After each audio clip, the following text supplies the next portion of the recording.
Jeremiah 29:11. Keep in mind. അത് മറന്നേക്കരുത് ഒരിക്കലും.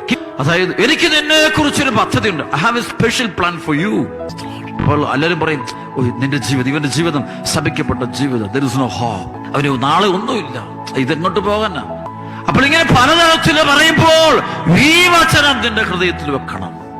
എനിക്ക് നിന്നെ കുറിച്ചൊരു ദൈവം പറയുന്നു, ദൈവമായ കർത്താവ് നിന്നെ സൃഷ്ടിച്ച, നിന്നെ രൂപപ്പെടുത്തിയ, നിന്നെ പേര് ചൊല്ലി വിളിച്ച. യെശയ്യാ 43:1 മുതൽ 7 വരെയുള്ള വചനത്തിൽ പറയുന്ന, യാക്കോബേ നിന്നെ സൃഷ്ടിക്കുക, ഇസ്രായേൽ നിന്നെ രൂപപ്പെടുത്തിച്ച കർത്താവ് അരുളിച്ചെന്ന്, ഭയപ്പെടേണ്ട, ഞാൻ നിന്നോട് കൂടെയുണ്ട്, സംഭ്രമിക്കേണ്ട. അവിടെ പറയാണ്, ഞാൻ നിന്നെ പേര് ചൊല്ലി വിളിച്ചിരിക്കുന്നു, നീ എന്റേതാണ് എന്ന് പറയണം. നിന്റെ ഉള്ളില് ആരൊക്കെ എന്തൊക്കെ പറഞ്ഞാലും എന്നെ സ്നേഹിക്കുന്ന എന്റെ ദൈവം എന്നോട് പറയുന്നുണ്ട്, നിന്നെ കുറിച്ച് എനിക്കൊരു പദ്ധതിയും പ്ലാനുമുണ്ട്. I have a special plan for you, very special, very unique plan for U.